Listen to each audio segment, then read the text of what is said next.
good morning, and welcome back to the Queen's Den. Welcome back. It is Queen Tashadanay, uniquely me. Welcome back to the royal family. I just had to get on this morning real early because I'm just getting up with my coffee. So I would like to wish all you guys a good morning. And do you see my beautiful cup?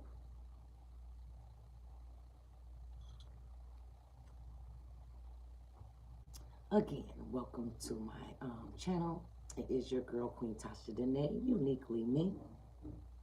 And again, welcome back to the royal family. I just had to come on because it's been quite a while since I've been on. And I wanted to do a live because I wanted to interact with you lovely, lovely, royal human beings.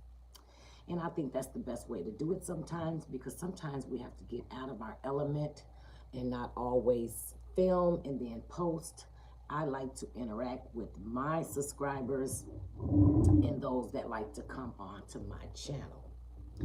And I was awakened this morning with just something on my chest. And on my mind too, and it is about domestic violence. Domestic violence is at an all-time high here in the United States, around the world, in so many other countries, and it's at an all-time high. And domestic violence is not something that is always talked about out loud. You don't hear many people just freely or comfortably, willingly able to talk about domestic violence. So a lot of people live in domestic violence in silence. And it is time to wake up. It is time to support. It is time to put on a listening ear, because there is someone out there screaming, crying for help. And it is our diligence, it's for us as human beings to give back. It's for us to care. It is for us to share love for those that is in need, for those that is suffering in silence, and do not know how to deal with what they are going through. And domestic violence is something really, really hard to deal with, because you have a lot of women and men that deal with domestic violence for a very, very long time. And why do they deal with it for a long time? You know, why is it that human beings go through domestics for a long length of time? My opinion is tolerance. You know, we as human beings know how we want to be treated. We are raised, you know, and hopefully a lot of us is raised to know how to be treated, how to be loved, what nice means, what mean means, what no mean, what yes mean, because these are all the things that we grow up learning as human beings. And not all of us get that education. You know, not all of us, some of us lack that education. Some of us rebel, you know, against these educations. But the main point is that we are innocent until proven guilty, okay? That's what they say in the court of law, just to make a little fun of it. But I say innocent until proven guilty is because we are born innocently. We are born innocent. We don't know anything. We do not know how to come in this world to be mean. We don't know how to come in this world to be selfish. We don't know how to come in this world to be for ourselves or any of that. We are human beings, and we are trusting on another human being to raise us, teach us, you know, and things like that, you know, till we're grown, or, you know, as they say, till we're in our adulthood.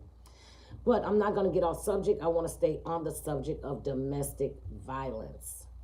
Domestic violence is, again, at its all-time high. It is time for us to be able to look at it for what it is.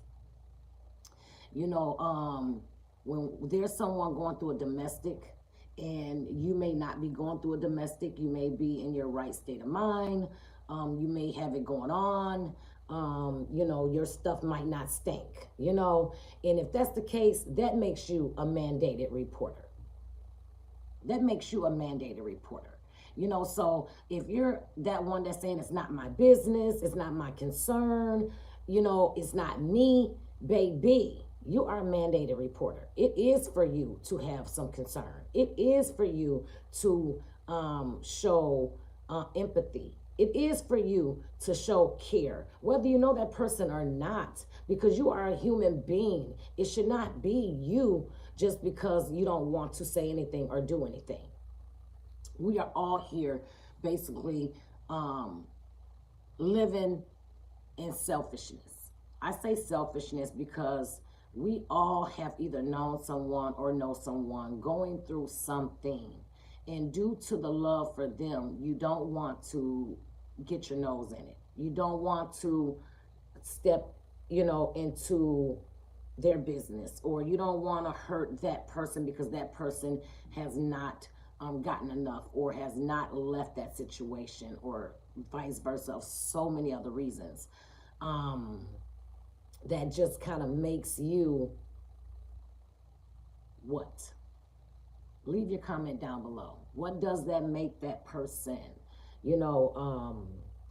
that is being aware of that? This subject is so touchy. So this subject is not to be directed at anyone. This is not to be stereotyping anyone. On my channel, this is, again, where you are able to voice your own opinion, because we all have one. This is where you are able to be safe and feel safe in this space. I decided to come on and talk about it because, like I say, I wasn't able to sleep. I just was uncomfortable.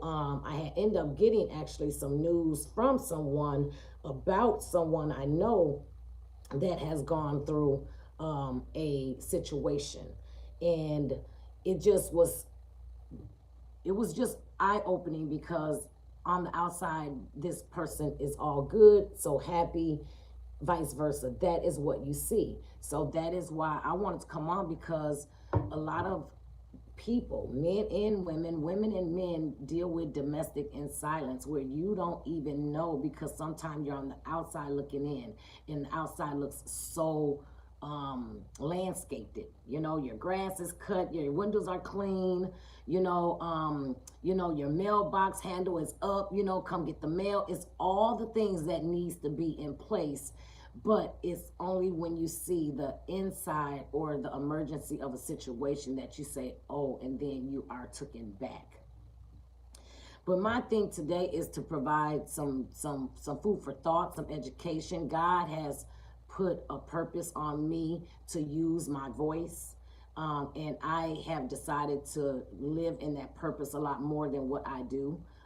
Because, as my mama said, a closed mouth don't get fed. But it's not about that. It's about God giving you a purpose to use for a good and for the better good. And all my life, I felt like I always had a voice, because I always liked it to communicate. I always loved and love people. I love giving back to people. I love pouring into people. My thing is, I don't get over pouring or torn about people not pouring into me, because I know that I have someone that is doing that. I have someone that does that. God pours into me. I know he pours into me because I pour into other people in his guidance, and in his way. I don't get caught up on, well, why do I do all this for someone? Because it's not meant for me to do it for everyone. It's not meant for me to do it in the place for someone to do it back. It's not in my place to reach everyone. But if it's my purpose to reach one person, then I have done the blessing that God has given me to give. So yes, I am not the only one that has been through a domestic, that has known somebody to go through a domestic or heard of someone going through a domestic. This is life. This is that book that comes with no instructions. So when it comes to that, it's nothing to be ashamed of. You know, I do have a book out that I just wrote called Steamy, Hot, and Sassy. You know, No More Hush Hush. It's all about wound wellness and wound care for women and men with a alternative holistic approach using organic herbs and steam. So I have no problem with opening up and saying no more hush hush about it. So that's what I feel like today is. It's no more hush hush on domestic. You know, my thing is to come on and ask you. And before I go any further, if you like so far my conversation, please go down below and push like, comment, and subscribe. No, this is not my normal video. Usually you see me cooking or doing something, showing my personality. But this is the personality that God has given me to give to you and to give in my authentic, uniquely self, which you guys know me to be. You know, I wanted to come on and I wanted to ask, I wanted to conversate, you know, domestic violence. Domestic violence. Is domestic violence bullying? Is it bullying or is it a form of control? I want to start there. I want to give my authentic, unique opinion on the topic that I decided to come this morning with that's on my mind. It was not on my mind is domestic violence controlling or a bully or bullying. That's not what my thoughts and feelings were. My feelings was to just talk about so many other subjects that I am going to get into. But as I was doing that, because I did write a couple things down because I wanted to stay on track as much as I could.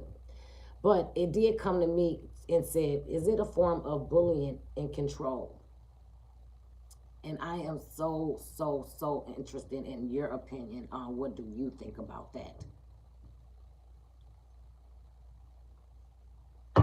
And like I said again, we all have either known someone, has been that person, or know of someone in this situation. We are not here to judge. We are here just to give our opinion. So leave your opinion down because I know we have all had one. We all got one. But my opinion is bullying. Bullying. You know, we have known of bullies in elementary or school or some form of fashion in our neighborhood or somewhere that tends to want to take, plant fear and so many other things in one person. So bullying, yes. To me, bullying is a form of domestic, you know, because you have one that is there to intimidate. You got there that one there's there to fear one. And to me, that's bullying, you know. And if it's different and you feel like it's different, please leave your comment down below. But that is what I feel. I feel like it can get in a very, very deep conversation when it comes down to this, because we know that bullying is something serious. That is not nothing to play with. If you or know someone or have a child that is out there being bullied, it is not okay. It should be okay for all of us to be ourselves, our unique selves, and for those to accept us for exactly that. So I want to just say, if you do know someone being bullied, get help, get them help.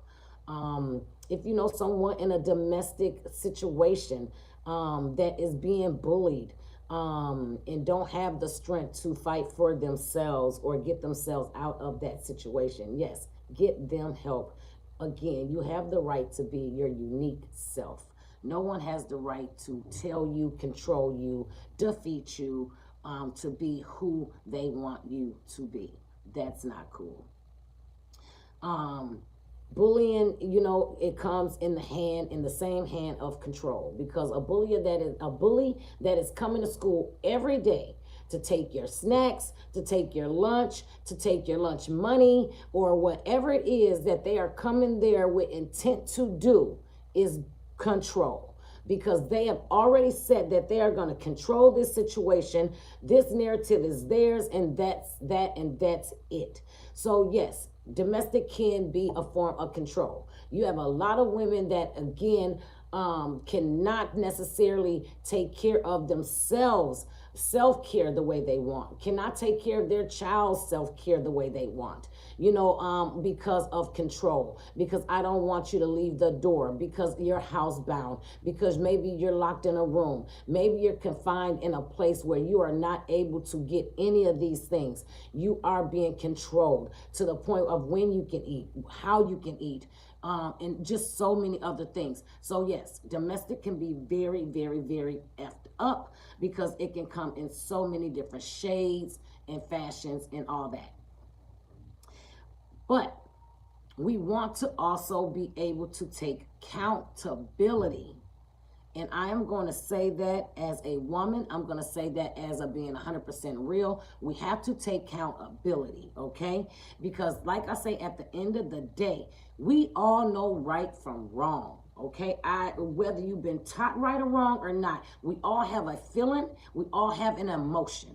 We all have a feeling and we all have an emotion, okay? So I don't care if it's from the dog biting your ankle to the teacher talking to your bed in 3rd grade to your first boyfriend slapping you in the face.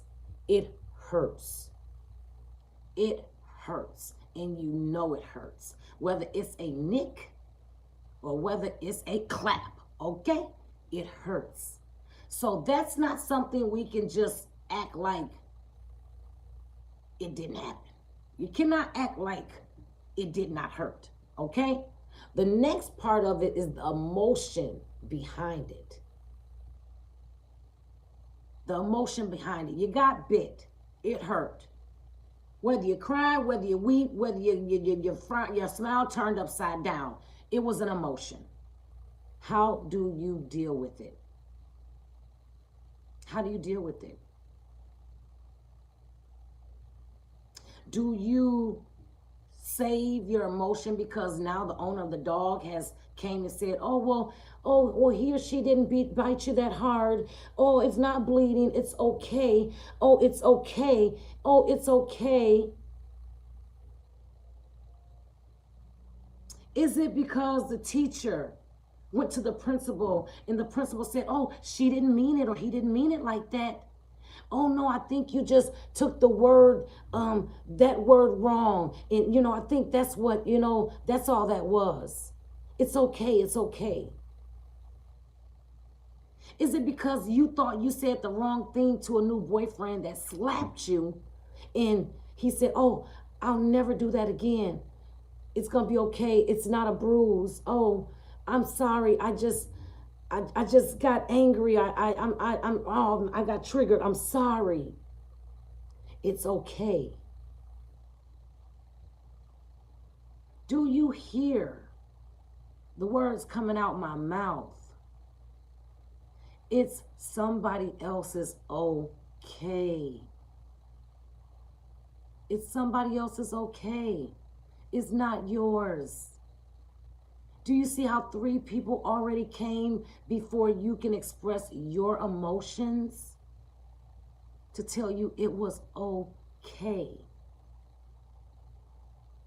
We heard 3 voices in 3 different, we heard 3 voices in 3 different scenarios, but we did not hear yours, and neither did you. And neither did you, because you couldn't and didn't express it. So you know what's happening now? A tolerance. A tolerance that I will shut you up. I will be quiet you. I will smother your voice. I will smother your emotions. I will smother your feelings because I have now taken control. I've taken control. I've taken control again to control how you feel, how you think, how your emotions are going to react. Bullying sets in because you know what? It's another episode where that same friend's dog has bit you again at the barbecue. It has been that second time in class where your teacher has belittled you. It is now another time where your same boyfriend has now got triggered again and slapped you. But it's okay. It didn't hurt. Oh, he or she didn't mean it. Oh, baby, I swear I love you. I love you. I will never do it again. Stop building tolerance for the bullshit. Stop building tolerance for because guess what? The tolerance is not the bully that you're letting bully you. It's not for the person that's controlling you. It's you that is controlling the narrative that you don't want to deal with at the end of the day, period. You know it hurts. You know that you don't want to go through this. What is your sacrifice? So let's now take accountability. What is your sacrifice? Let's go and say this. You have a mother, a single mother, two, three, 4 kids. Got a steady job. Not making much, not where she wants to be, but she's living check to check. Maybe 2 different baby daddies. One consistent, one not, but she's getting by. Because that's what we have to do as mothers. There's an instinct that comes into our reproductive system as little girls. So when we have babies, we are instant protectors. Whether they're boys or girls, instant protectors. So again, you have this single mother, 3, 4 kids, 2 baby daddies, a nice job, check to check, roof over her head. But you're still that same little girl. You're that same young girl. You're that same young lady that got bit by the dog, belittled by your teacher, slapped by your first boyfriend or boyfriend. So now you have built a tolerance within your den. Within your den. Your den is your children. Your den is your reproductive system. Your den is your sacred space, your safe haven. Here is your den. But now you have chosen to let someone come in your den and control your den. Your trauma is your trauma. Your trauma is not who you let in. Your trauma is yours. But just because you did not go through the process of your own trauma, you have now exposed your trauma. You've exposed your trauma. You exposed something that was not ready to process, not ready to deal with, and you wasn't ready to deal with it because you end up having children in this trauma. You end up graduating college with this trauma. You end up getting the job or the career of your life with this trauma. But now it's open. And it ain't open because someone came in and opened it. It opened because, again, your wound was vulnerable. It was vulnerable. It was vulnerable to someone that did not know your trauma.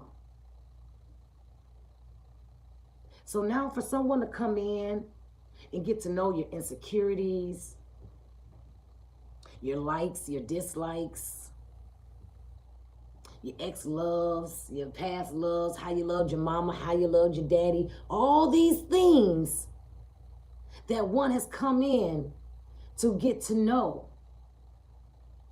which is a lot of things. And a lot of them things, again, is your trauma. The trauma that you have not dealt with. So when you are dealing with open-hearted, or you're outgoing, you're a people's person, because your trauma has always had you exposed to people, welcomed to people, good or bad. That's your trauma. That's you. That's your unique self. But you get a guy or a woman that comes in your life that is not so outgoing, not so giving to oneself, good or bad. So now your trauma is leaking out. Oh, wow. She likes to kind of go. She's very promiscuous. So she's like, I didn't think she was like that. Oh, wow. Never seen that part of her. Oh, wow. Okay. But I like her. I like her. I told myself that this was going to be my wife. I like her. I told my home, I told my bros, this is my wife. I told my girls, like, I'm going to marry him. I mean, no, I love him, love at first sight. But still sits trauma. So now, I don't know how to deal with your trauma because that's not a process you went through. That's not a process we went through.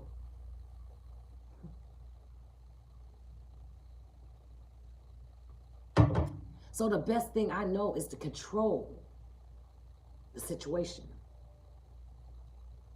So now I have to be aggressive. Now I have to be controlling. Oh, I don't want you with your friends. I don't want you wearing that. But this is my trauma. I don't want to tell him my trauma because if I tell him my trauma, he's not going to marry me. He's not going to stay with me. If I tell her my trauma, she's going to pick someone else. Her mother's going to tell her, no, no, no, red flags. But don't we all have the right to go through the process? We have the right to go through the process because you only owe it to yourself.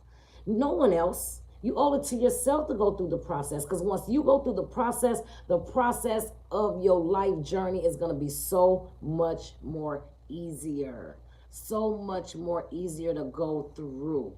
Whether you go through storms, whether you go through the rain, whether you walk through across the rainbow, it's going to be easier.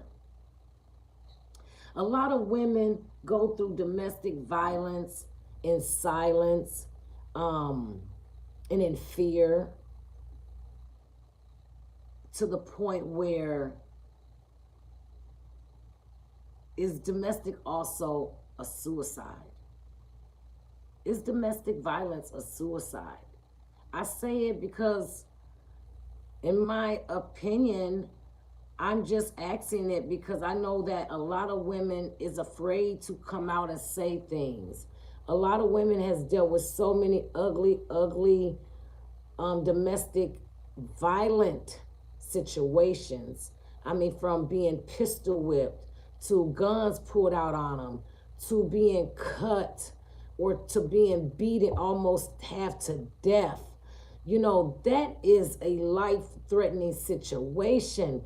Is love that powerful to have to take one more chance? Is it worth one more chance? I don't know. I do not know. Like I say, I say first and foremost, if there's someone out there that is going through a domestic, seek help, get help, because there is days and times where you don't know if you have tomorrow. You don't know. And the sad thing about it is that we are reading it on the news. We're reading it on the news. We're seeing it. We are knowing people that we see here right today, and we can see them, whether it's on Instagram, social media, talking to them, to not seeing them the next day. And that right there is really deep to my heart, because that's sad. I have known people, not so personal, but people that I've known that you thinking, wow, I just seen you yesterday and you're gone today over a domestic, over, again, even a silent killer, because you're thinking that when I seen you and your significant other, you looked it good, or I knew you were going through this and I didn't even say anything. And we should not have to wait to go through them type of emotions to have to say, I should have done something.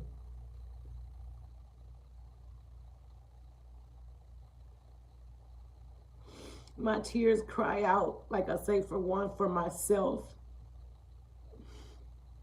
and also for so many other women around the world, just because we have, and we should have nothing to be afraid of.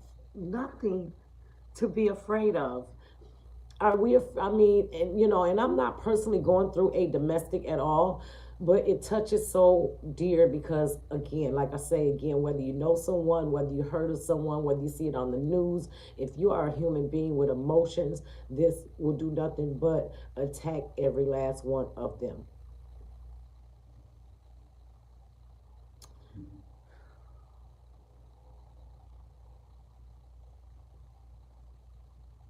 Like, enough has to be enough. Like I say, I go back to the young single mother with kids.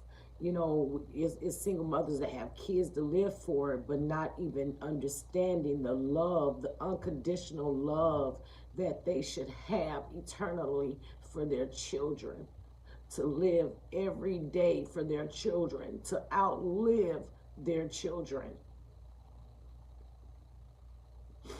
Not to show our little girls and boys that it's okay to have to live love that way, because it's not love. It's not love. Domestic violence is not love. Domestic violence, in my opinion, is just is bullying, it's control. But to me, it's not love. It's not love at all. Like I say, I am a individual that went through a domestic violence at a very, very, very young age. This is not to put anyone out there or anything, because again, I have went through my process, with that, in so many ways that has made me a better person, to know the difference, to know right from wrong, you know, and it made me a better person. It made me a better person, just in even arguments with my significant other, being married for over 12 years or more. It made it so much more worth the journey through my marriage, because it was not domestic. It was not emotional. It was not mental. And I say that because when you go through things like that, but you go through the process of figuring that out and going through it in a way it leaves positivity, then you have won the battle. But if it's where you're going through negativity and constantly, and it's becoming that mental and physical and emotional abuse, you have to run. And I got at a place in my last 2 years of my marriage where it had became combative. I felt personally like my husband was not listening to me in the decisions that we had needed to make as being a married couple, when it came down to our finances, our business ventures. things like that. You know, my husband also was I'll say functioning alcoholic. And whether it's functioning or non-functioning, ain't none of it good at all, period. The only thing with mine was that I was able to get 3 years of like soberness. You know, it's like 3 years of soberness. He will not drink. Maybe even if he did, you know, it may be at a wedding or something like that, or an occasion that we're on. But it could be that time where it could be that year where, you know, his six pack was the whole six pack. It wasn't one or two, it was like the whole thing. Okay. So he felt like, you know, hey, one is good, but more is plenty. And that's how he felt, you know, and it was times like that that threw him off. But it also was them times that I had such a zero tolerance for alcohol, and the tolerance behind it, that I could not do it. And in them last 2 years, it was ridiculous. I mean, it was off the charts. Okay. And that was my own tolerance. That was my own situation, and everything like that. But when it came to that part of him, which was a different part of him, and what it came with, it was not for me. You know, so it was not about being in a 12-year relationship to make it 22 years of bouncing off the walls with, you know, being what he was or any of that. I just was blessed for my journey with him, and our journey together, the good and the bad that we had with each other, that I'm sure made both of us better people. So I regret not nothing, because I felt like I was able to do the best thing for myself and my children in that situation. You know, and that was just with my husband, because when I went through a domestic violence at a very, very young age, I did not know what domestic violence was. No, I did not know what domestic violence was. You know, no one told me, no one taught me. I did not know. I thought as a young girl at, like, you know, like literally 12, you guys, like 12, 13 years old, I'm thinking, oh, this is just a guy that likes me. Oh, you know, and he was my boyfriend. Don't get me wrong. He was my boyfriend. But what he came with is what I did not understand at that time. You know, at that time, I'm just thinking, oh, you know, he's, you know, that's my boyfriend, and he liked me. We're always together. He don't like nobody looking at me, you know, all this and that, you know. But baby, when it came down to the control, when it came down to the family, his own family, friends that was around us for ages, I knew that this was something that was not right. But I didn't know any better. I didn't know any better. I did not know. I did not know. So it's something I went through. It was something I was ashamed about, because being from a family where you seen domestic violence, but at that same time did not have a voice, and still not knowing what it meant, but seeing a person stay or whatever it was, I did not share it with my mom. I did not share it with people, or anything.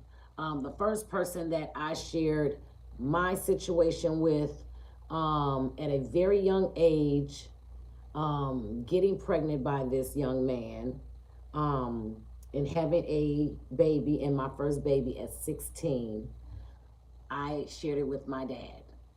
I shared it with my father. And that was my wise man.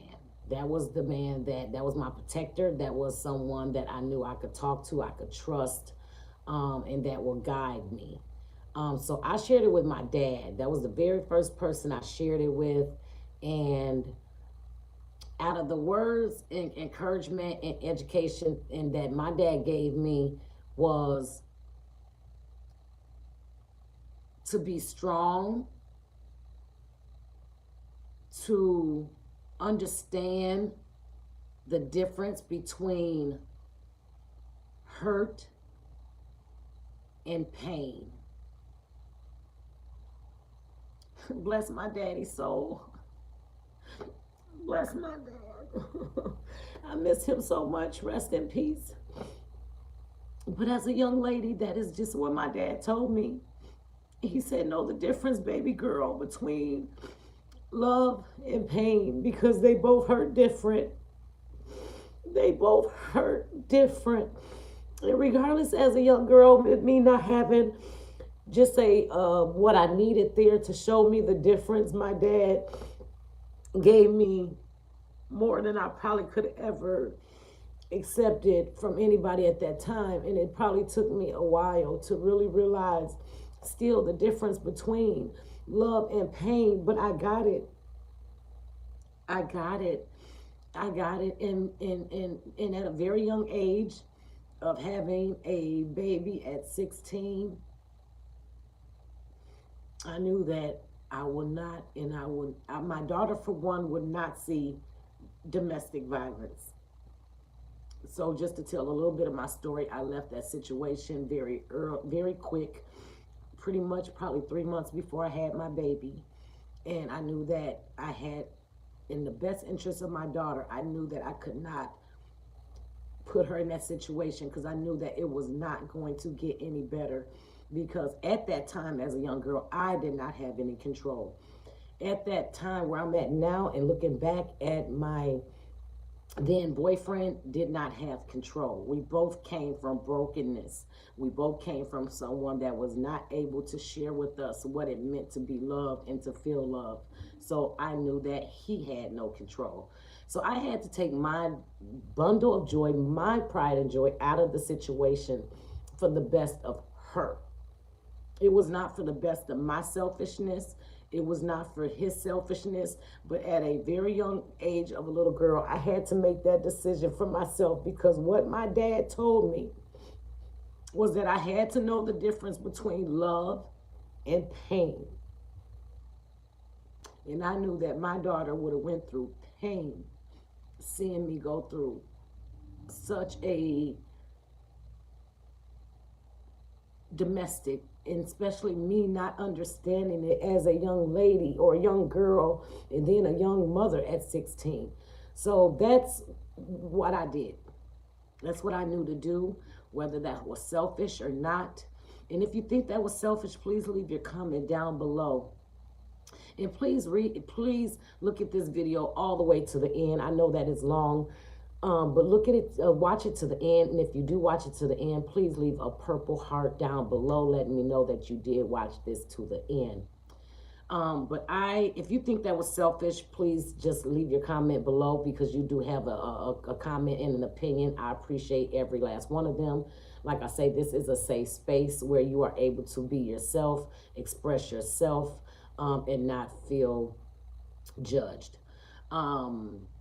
So that is my little bit of a history. If you want to know more about my domestic situation, because like I say, there's no more hush hush, on life.